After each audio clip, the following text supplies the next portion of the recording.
Hi everyone. Hello. I'm Chua. I'm the Belle. And we've been away for a little bit, but we are back with New Year's resolutions to Yes. do more video recording. Do out what we said we were going to do. And we're going to start this year with a topic that we sort of started recording last year, and we just wanted to go back into it a little bit better. We really failed at it. We didn't do a very good I was job. doing like the politically... I was doing the PR spin version and you've done the truth. Okay, yeah. So we're re-recording this and hopefully this will be a better video for you. That video was crap. It's never going to see the light of day. It's nowhere on the internet. It's going to come out and I'll like... I don't know when it would be a very good before and after like frame. Like, this is us before, this is us after. We just have to work harder to get to the after. It's like losing weight. It's like you actually have to do the work. I'm really good at the fat photo. I haven't worked on the skinny photo yet. The video is about Fuji versus Sony. So it's about the two main mirrorless manufacturers. And I get a lot of questions about this. I don't know if, like, people are trying to figure out what they want to invest in, or they're really curious about mirrorless, but they're not sure which brand to start looking at. And so both of us switched to mirrorless in the last couple of years. I shoot Sony. And I shoot Fuji. And so we were going to talk about why we picked those particular brands and why it's a good fit for us. And we're going to talk about it in the context of specifically wedding photography, just because that's what we both do. Neither of us shoot sports or studios, so... Or children. I don't shoot any children. But yeah, we're both going to talk about it in the context of weddings specifically, because I think the needs of a wedding photographer are very different from the needs of sports shooters and studio shooters. For us, it's very much about... being quick to change between modes, I feel, like ease of use and flexible, sort of adaptability. Yeah. And also because we're on our feet all day and we're kind of constantly moving around and we get very few breaks. I think weight sometimes plays into it a little bit. Not for everyone, but it can basically make a difference to the energy you have on the day. We're gonna prattle through why we both chose our own systems. A little intro about why we both switched. I think we should make this a bit of a competition. So, like, you know how like they do like 10 points to Gryffindor? We should do like 10 points to Sony and see who wins out from like Gryffindor. Yeah. I'm a Hufflepuff, actually. Oh, okay, fair enough. That's So like you can be Hufflepuff. Yeah. The mighty honey badgers. I think they're honey badgers. This is actually really bad because I don't know. But we can do like point system and see who wins out. Okay, that sounds good. Okay. We love competition. Yeah. Cool. So what is your camera of choice then? So you shoot Fuji. What is your favorite Fuji?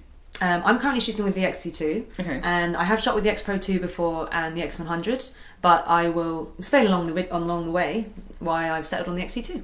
Oh, cool. How about you? I am currently shooting with the Sony A9. I like really fast cameras, and the Sony A9 has been fantastic. I also have, at the moment, I have a backup Sony A7R II. But most of the time, most of my shooting is with the Sony A9. Alright, so the first thing we're going to talk about is the main difference between the two camera systems, which is the sensor size. So Sony shoots on the Sony mirrorlesses. They shoot on full frame sensors, which is very similar in size to like 35mm film, and also the same size as like professional DSLRs. But Fuji is different. Fuji, on the other hand, has gone for a crop sensor in the mirrorless bodies, and they don't have a full frame mirrorless option. That's true. That for me was the main purchasing reason for Sony. I really like a full frame sensor. I think full frame is sexy. I really like the way it looks. I remember back in the day when I went from a D7000 to a D700. So I was going from crop sensor to full frame sensor on the Nikon. And I really saw the difference. It's just the images felt deeper and it's just a bit more rich. Maybe it's just in my head, but I still can see the difference between a crop sensor and a full frame sensor. And so for me, that was the major sticking point. I didn't really want to go back to crop shooting. I think what this comes down to is basically the two different shooting styles. So Kari here shoots very romantic. Girly as fuck. And I tend to shoot a bit more in a street style with a deeper depth of field. So for me, like, shooting the Fuji, the Fuji equivalent of wide open, which is 1.4. So we do have 1.4 lenses, but because of the crop sensor, it feels a little bit more like a 2 point something. I just don't know. You don't get that look. I just don't notice the difference, to be honest. And actually, it's better for me because sometimes I want a little bit more in focus when I have different layers in my shots, and I'm doing that documentary style. It's more street documentary style rather than more like romantic and out of focus and. You know, I'm not saying all of my images are... I have sharp points to my images. I just like really pretty out of focus areas.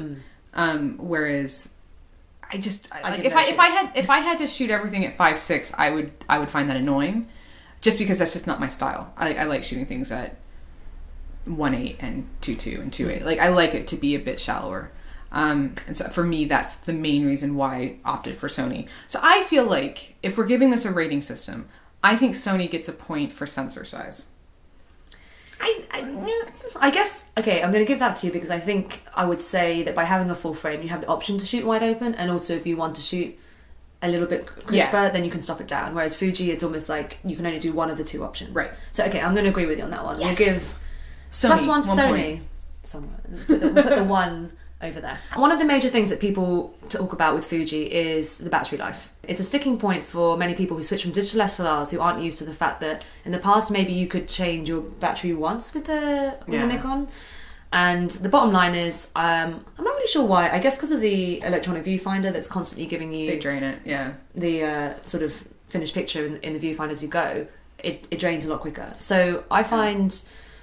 At best, if you're super conservative, and there are like techniques out there on blogs to help you conserve your Fuji battery, but generally still, I find I'm switching batteries at least 3+ times. So how long would you say a Fuji battery lasts on a wedding day? Or are you switching it like every 2 to 3 hours?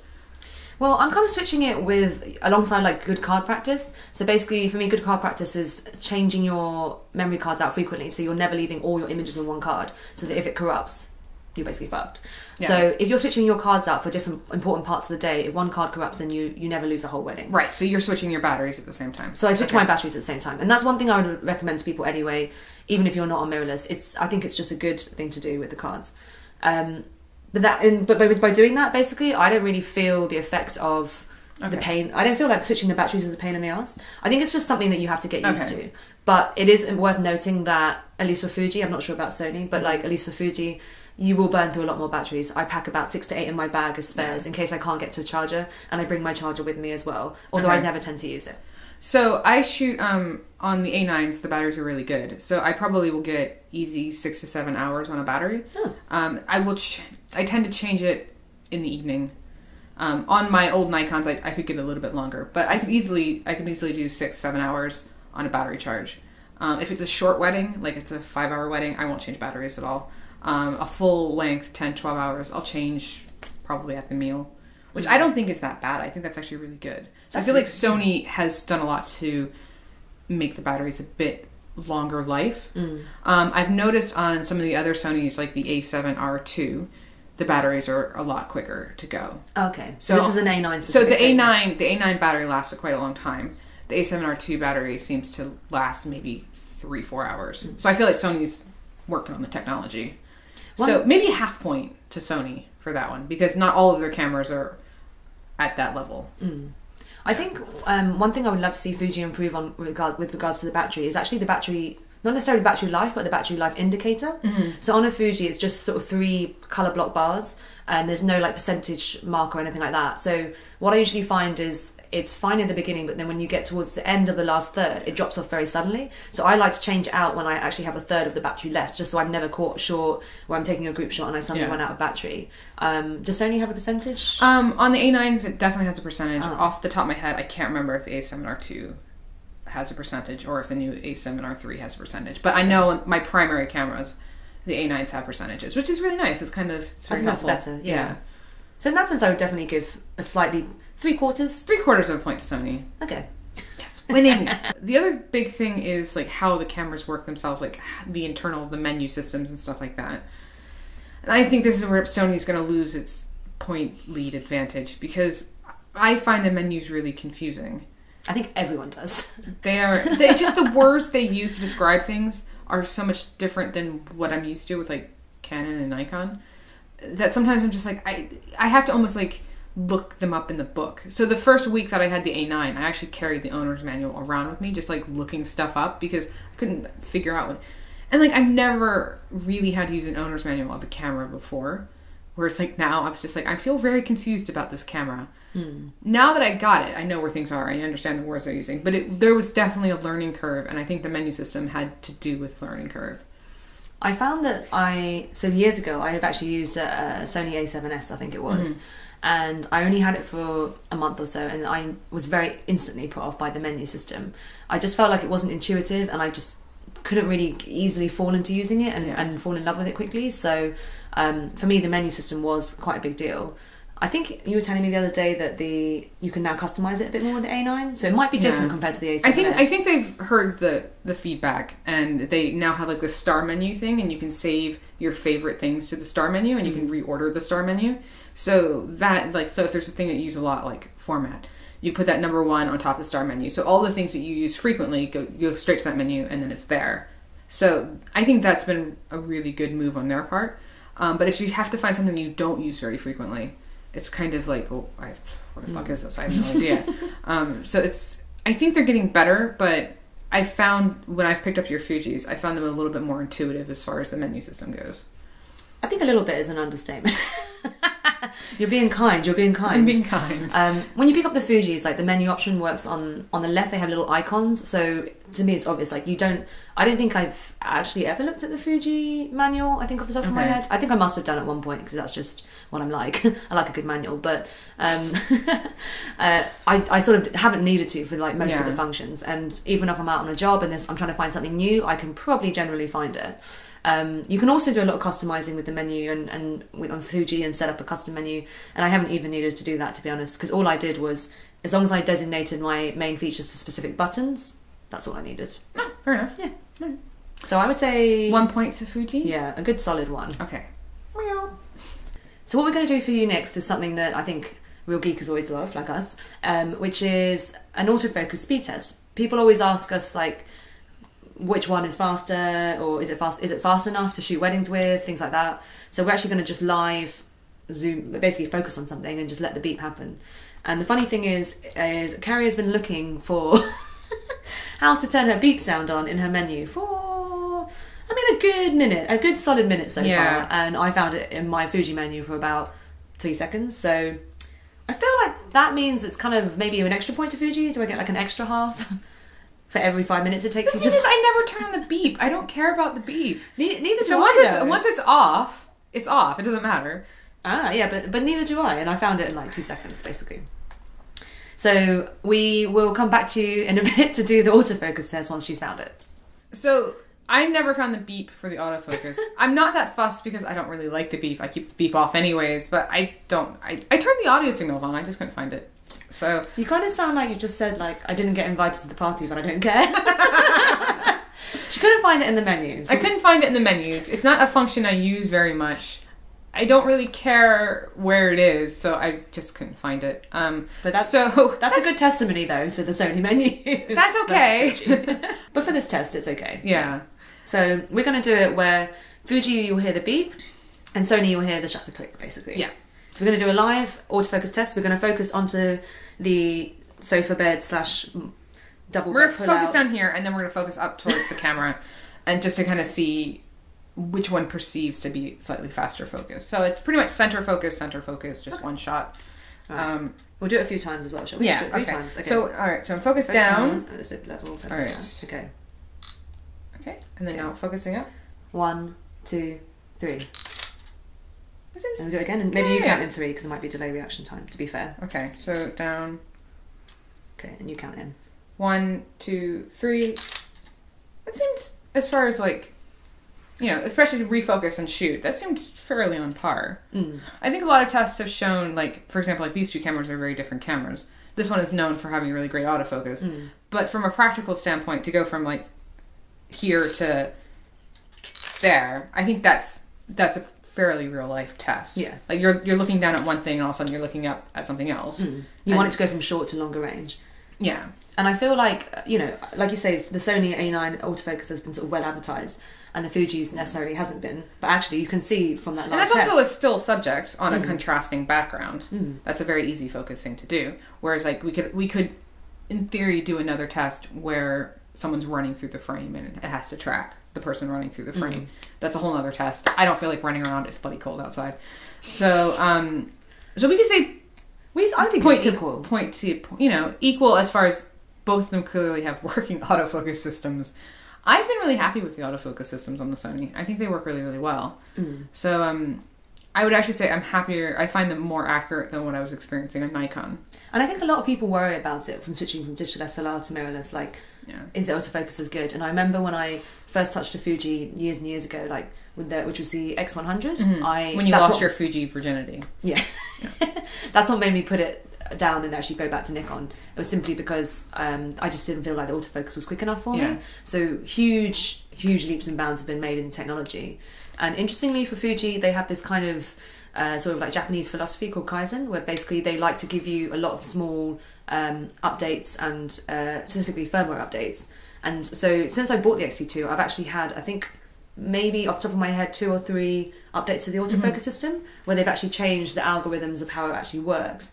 So I actually have a faster autofocus than I did when I first bought the X-T2. Oh, cool. So yeah. That's fun. So I think I think they're both real. It's a draw. I was going to also mention, if you're not familiar with mirrorless, there's this really amazing thing called focus peaking, which I didn't even know I needed in my life until I switched to mirrorless. It is so cool. Like, you can switch on different focus peaking colors, but I usually have it set to red. Same. And so anything that's sharp just shows up with like a red highlight when you're looking through the frame. And that's just an extra verification that the things that you're shooting are in focus and sharp. So if it's back focus, all of a sudden the background is all red. And you're like, oh, well, clearly that's not in the right spot. It becomes like a very much automatic system. Like, it's very natural to start seeing the red. I really like that as a feature of mirrorless, and that's basically because you're looking at the sensor. You're not looking through a mirror.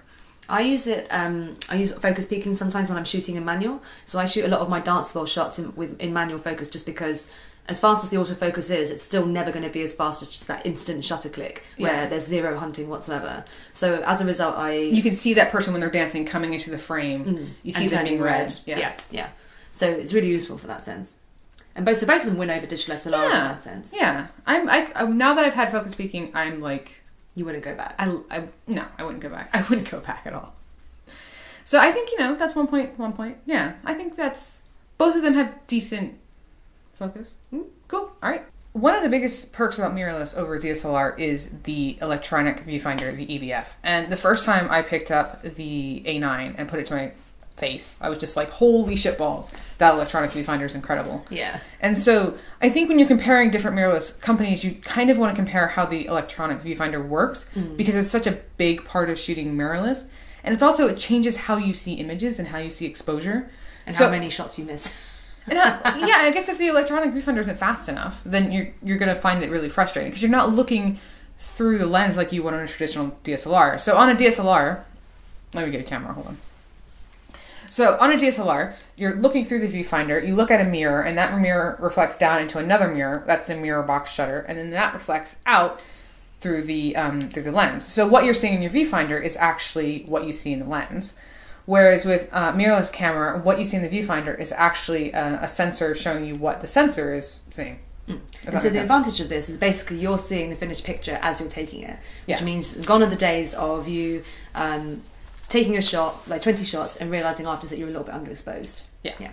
It's a massive perk. It's beautiful. It's really weird going back to an optical viewfinder, actually. It like, the few times I've picked up a DSLR since switching to mirrorless, I'm just kind of like, what is this thing? It just feels really antiquated, and I really, really like the way that the electronic viewfinders work. Yeah. So I've been super happy with the Sony electronic viewfinders. I feel like they're really sharp, they're really bright, they're really big, they're really accurate.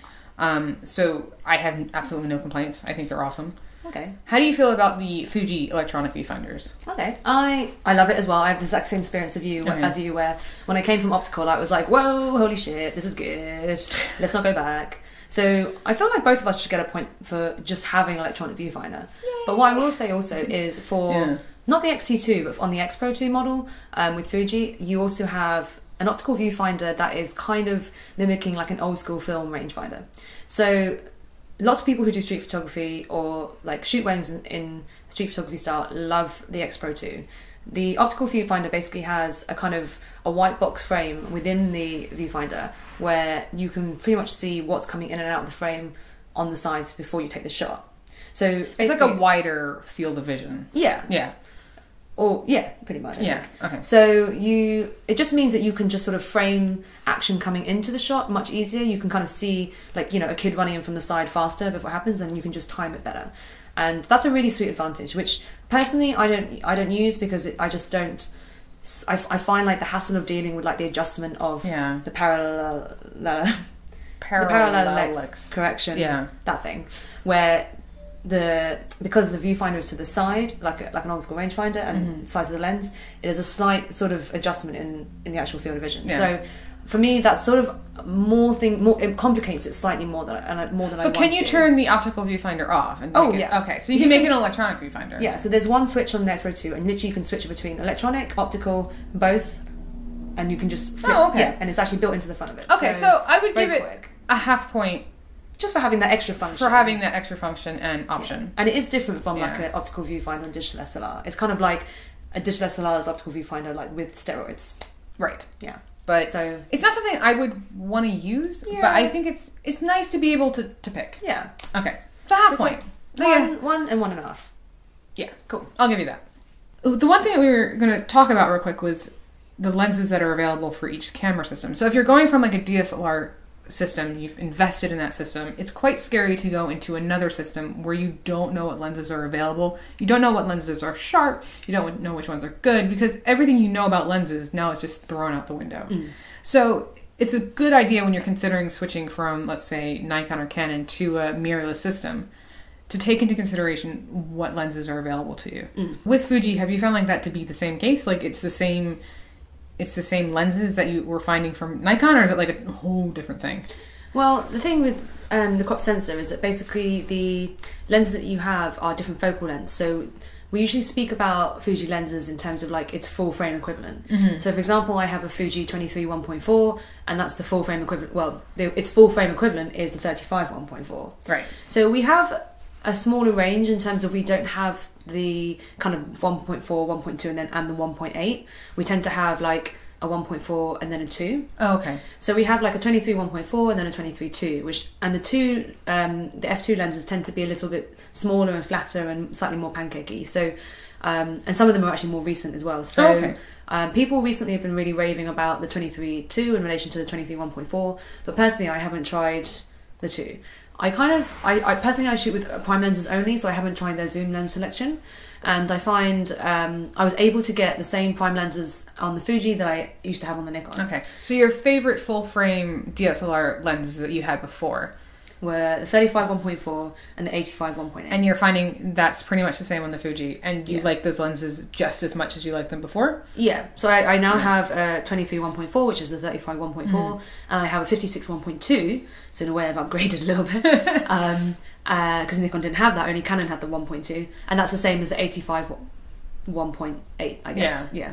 And then I also carry the full frame equivalent on the 24, which is I think the 16 1.4 as well. So I only use those 3 lenses, and that's all I go with. And you're really happy with them? Yeah. Okay. So with Sony is full frame, so there's no like conversion thing. I'm finding that like with my favorite lenses, I'm really liking the Sony glass. Like it's gorgeous, or at least the lenses that are available for Sony. So like the 35 1.4 this lens is like pure sex. It is so good. And I liked it on Nikon, but I love it on Sony. And then I've also bought the 85 1.8 for Sony. They also make there's a 1.4 version as well, but I bought the 1.8 because I was like, well, this could be a very good lens, and it's an incredible lens. I've actually broken it once, and I just went out and rebought it again. Like there was just no question about that lens. Everything so far has been super super sharp. It's like I think I'm more happy with the Sony equivalents of those lenses than I was with the Nikon ones. So I think if we're doing a point system, I'm going to give an extra point to Sony because I actually like these more, if that makes sense.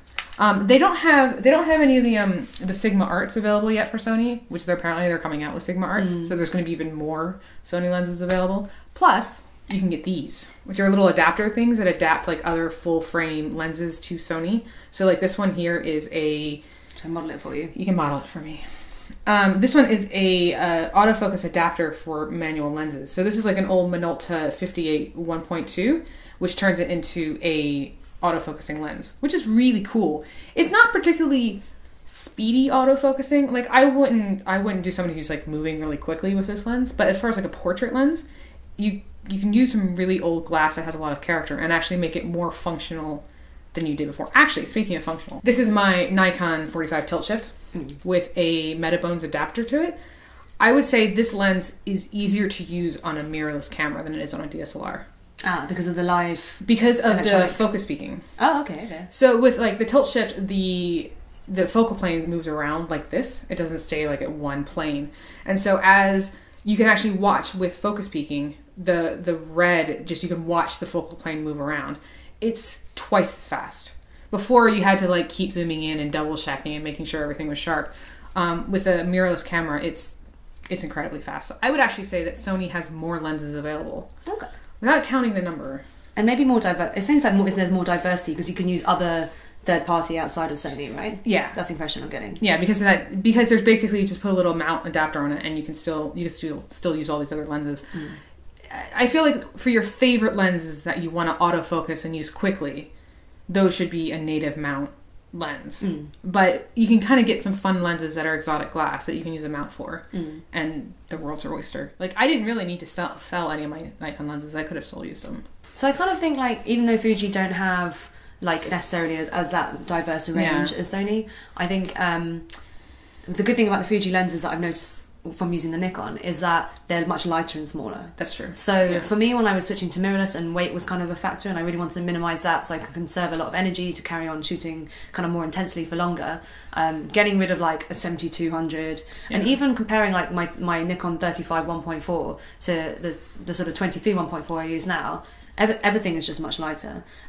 Even things like, I think I never had a pancake lens on a Nikon. Is there any? I'm right? I think there might be some, but they're not very. They wouldn't be. You wouldn't choose those to be like your favorite lenses. You wouldn't basically be using a pancake on a Nikon, whereas like I'm perfectly happy using the like 20, the full frame equivalent of a 28 on Fuji, which is like kind of pretty much a pancake lens. I have this one here. It's like the 18-2. And for travel and for moving around, I just love the fact that I have small lens option. This is the Sony 28. Okay, it's a little bit bigger, but not massively bigger. This isn't my favorite lens. Oh, hang on. This is with the hood. That's with the hood. Oh, that's not a fair... Okay, maybe that's right. So there you go, yeah. Does size actually matter then? I think for a travel camera, I think it does. Yeah. But I think it depends what your priority is, because if you aren't looking to lose weight, then I don't think it does matter. And if you're looking for quality of the glass over the weight of your whole unit, then you couldn't pick up whatever you want, really. I think when I was switching to mirrorless, the weight was a perk, but it wasn't why I was switching. So to me, it doesn't really matter that much. Like, it's nice that it weighs a little bit less than my other DSLRs, but it doesn't. It's not the reason why I switched to mirrorless. Whereas for some people, if you're switching solely because of weight, then Fuji's totally going to win out. So I think Fuji gets a point for weight. Yeah. Sony gets a point for lens selection. Okay. I should really be keeping track of these points. Yeah, who knows? Who knows what we're on now? I have a feeling you're slightly ahead. Okay. Yeah. That's true. The thing I wanted to talk about is the reason why I switched to mirrorless cameras. Okay. What was that? Silent shooting. I think, like, to be able to shoot as many frames as I want and no one hears me, I think is really cool. Because sometimes, like, something's like a really sweet moment is happening around the corner or like around the edge from you, and you really want to shoot the shit out of it. But you're also really aware that you as a photographer make a difference in the moment. So if you keep going click, click, click, click, click, you kind of ruin the moment. Whereas if you can sit there and just shoot and be quiet about it, but still get really close, because the closer you can get to, especially if you're shooting on like a wider lens, you really are a part of the action. You're not shooting 200 from a distance. You're really shooting. You're there. They might see you in the corner of their eye, but it's not as invasive as like being here, like going click, click, click. And I think Nikon especially was, of all the camera systems, the loudest as well. Yeah. To come from. I felt like sometimes when I was in a church and there was a ceremony, and they'd be having some really sweet, intimate moment, and I would be like, click, click, click, click, click, click, click. Yeah, I loved my D4s. They were fantastic cameras, but they were so loud. When I was about to upgrade my cameras, that for me, priority number one was like, I have to make these cameras quieter. Canon has done a really good job at making their cameras quieter, but they still make noise. Yeah. They still have a click. They're not truly silent. They're not truly silent, whereas the Sonys especially the A9, you can turn it into the electronic shutter. The electronic shutter makes no noise, and I can shoot as much as I want, and I don't have to have that. And I've been finding it when I've been shooting weddings, especially if it's me by myself. It's so peaceful. The whole wedding day just feels really chill, and maybe it's just me because I'm not hearing the clicks in my head all day, but it's so nice. And so I will shoot if it's a summer wedding, it's sunny, I don't have any lighting issues or anything like that to worry about, I will shoot electronic shutter, silent shooting all day. Some people at first are like, oh, that camera's very quiet, and then they kind of forget about me. I think psychologically it makes a big difference. Yeah, it definitely strips a barrier away, doesn't it, and inhibits you a little bit less, I think. I think sometimes the clients don't see or the clients might not notice the difference on the day, but for me, shooting a lot of weddings, I notice the difference. And I've seen the difference in people's feel about, they're like, oh, I didn't even notice the wedding photographer at all. And not making any noise makes sure that they don't notice you. And they also can't tell when you're taking a decisive moment. So they're not going to be like, oh, I wasn't ready. Because they don't even realise you've taken them. You could lie. I found that sometimes I have to be more... like with my body language, I have to kind of say, "Oh, okay, great, I have the photo." Like if they're posing for me, because they don't have that like reassure. Yeah, they don't have the feedback from the camera being like, "Oh, I've taken that photo."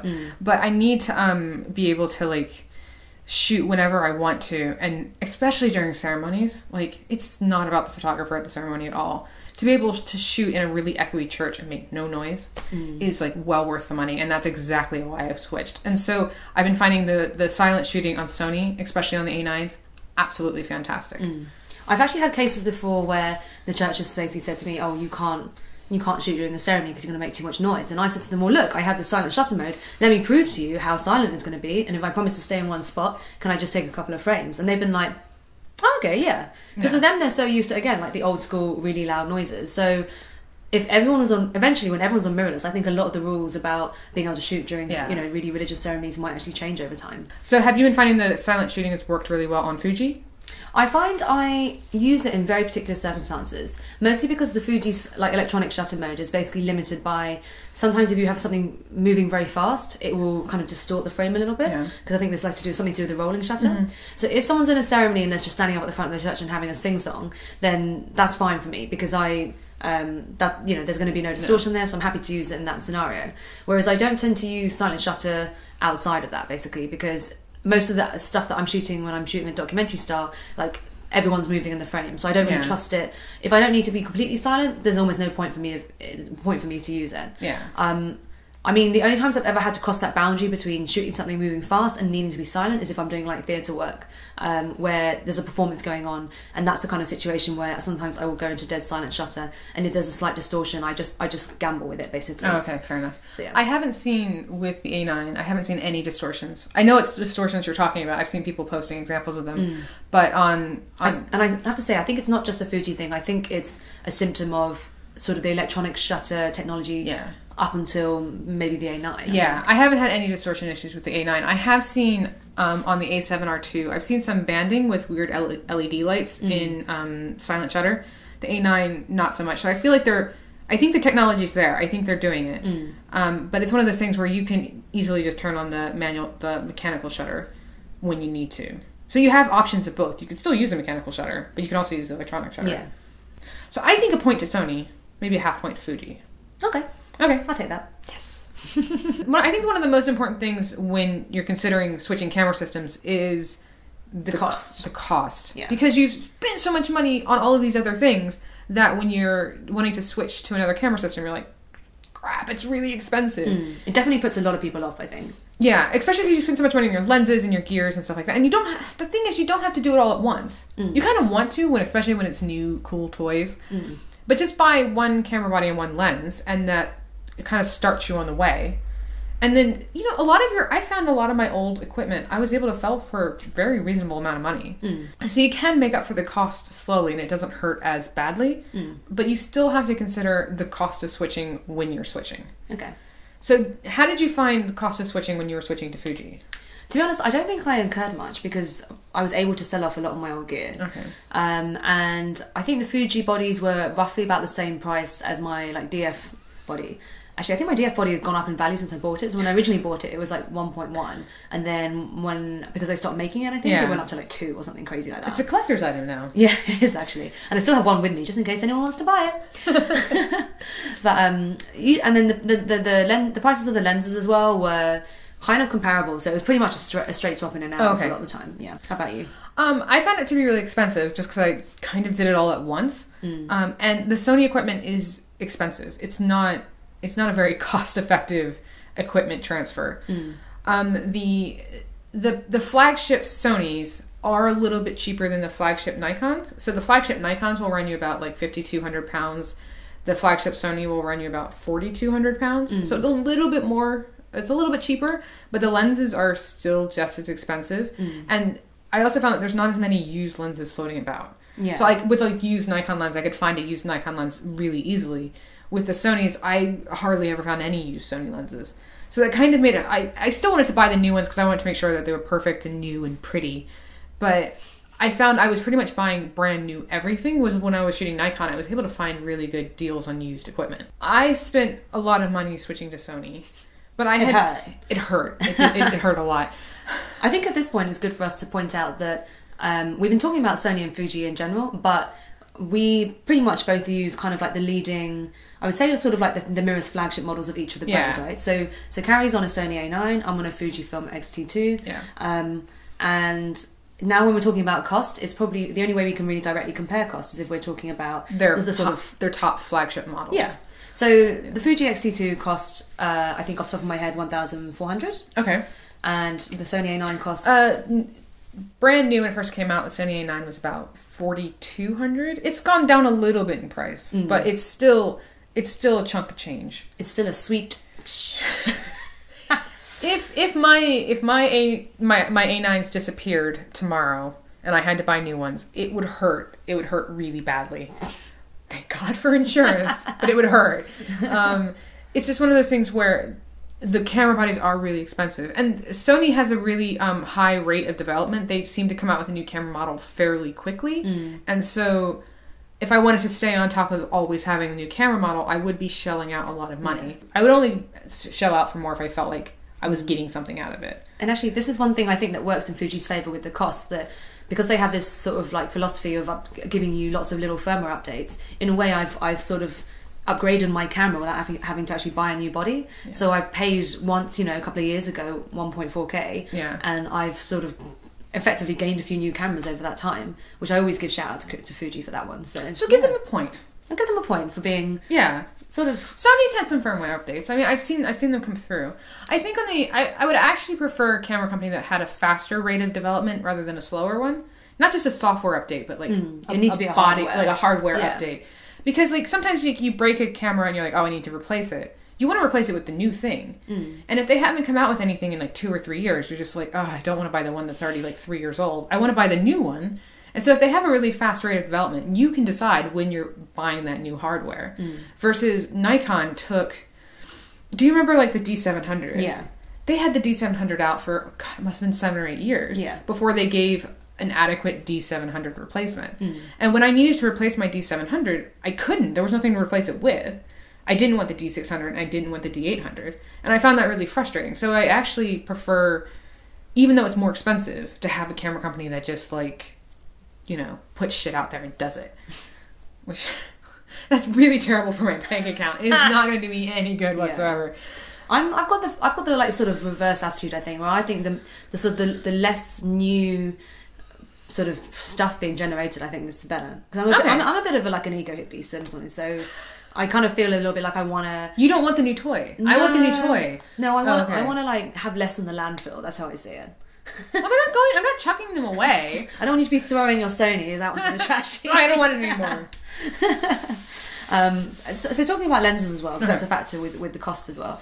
I mentioned that the lenses for me are kind of similar. I think because we both of us shoot with what is equivalent of a 35 1.4. Right. So if we talk about the cost comparison of that. Right. So my Fuji 23 1.4, which is the 35 1.4 equivalent, costs £850. Right. Okay, so the Sony version, which is like the Sony Zeiss, yeah, that usually will run you around £1,300 to £1,400. Okay, so It's like a little under double as much. A right? little under double as much. Okay. And your camera body, the mirrorless flagship for Sony, is about about 3 times as much. It's like 3 times as much. Okay. And I have to say, this is at this point, I'm going to remind everyone about our little scoring system. And what you have to factor in when you watch this video is a Sony 3 times better than the Fuji? Yeah. I would venture to say that the Sony is not 3 times better than the Fuji. Cool. However, it just depends on what you want and how you shoot. Yeah. And how much you're willing to pay out for that. I would, if the Sonys were cheaper, I would be perfectly fine with that. Oh yeah. And I think the Fuji's a really, really great camera. Like I think they're really nice. It's just, for me, I didn't want to go back to shooting a crop sensor. It doesn't really work with my style. And it just would change everything about how I shoot and how I approach photography. That it was more than I wanted to take on. Yeah. However, as far as like maybe a camera to take on holiday, I would have no problem taking a crop sensor camera on holiday. I just really like that full frame, shallow depth of field look. And for me, I just didn't want to move over to crop sensor for that. And in contrast, for me, that just wasn't a decision. That wasn't an issue in my decision. So I will totally give Fuji like value for money. I think they are a fantastic value for money, and I think if especially if you're not, I mean, with the full frame, you can still always shoot in 5.6. That's not as big of a deal. But I think that the cameras are really different. I feel like Fuji and Sony have done a really good job about creating camera niches that are specific for a type of shooter. You don't feel they compete as much, actually, do you? Well, because like if you compare like Canon and Nikon, like there's some similarities. Like Canon has really beautiful glass and Nikon has really great autofocus and flash, but essentially at the end of the day they're the same camera. Like a D750 and a 5D Mark IV, not massively different. They're a little different, but they're not massively different. Whereas like the Fuji and the Sony are actually really different cameras, and I feel like they're for completely different markets. Okay. And Fuji and Sony have done a really good job of saying like, you go over here, you go over there. Yeah. And I think they know who their market is. Yeah. And so if you're deciding on which camera system to buy into, deciding on how you really want to shoot is going to be a huge deciding factor on that. Yeah. I agree with that. Okay. I think it's not a case of like, is one better than the other, but I think it comes down to basically what are your needs and which one meets your needs better, and how much dollar you got in your pocket. Or the lack thereof if you just spent all your money on Sony. Choose that. I want to buy the new one now, the A7 Mark III. They have another one? The A7R II. A7, I should know how to say this. The A7R Mark III. The A7R III. They just came out. It's sexy as fuck. I really unnecessary. I know, I actually really don't need it, but I really want it. If I trade in my A7R II, I think it'll only cost me a liver and a kidney. The A7R II is just packing a little handkerchief knapsack and just hobbling off into the distance. It's been used for a year and it's already done. It's been used for like 6 months. It's like it's dumped. It's just 6 months. Oh my god. Okay, yeah. But it still has value in it. Like I could still sell if I sell it now. I still have a value. But if I sell it now and sell a spare kidney, I can get the A7R Mark III, and I think it would be well worth it. I don't need it. Is that a -1 point for Sony because you have to have a kidney to compensate? Yeah, I'm running out of kidneys. So I feel like there's a lot of things that we haven't talked about, even though I feel like we've talked for ages. So there's a whole things. There are like, loads. There's a lot. It's such a complicated topic, but I feel like we've done a really good summary between the two. How do you think you did points wise? I think Fuji did quite well. Yeah. Okay. I'm optimistic. I feel like you got extra bonus points for things like cost, which was not always fair. Yeah. No, I think that's a genuine factor. It is a genuine factor. Buy, so I've tallied it up. I think this is fairly accurate. I have Sony 6 3/4 points, and Fuji I have 8 points. So Fuji, I feel like just narrowly won there. Have a Fuji party, have a Fuji party, have a Fuji party. Did that shock you? I just want to See, that's one thing you can't do with the Sony. You can't throw it around. I'm not throwing my Sonys around. That's one to Fuji. It also works as a camera and a football. What more could you want? Disclaimer: if you kick your Fuji camera, it will die. If you kick your Fuji camera, Marianne's going to pay for it. Congratulations. Cut.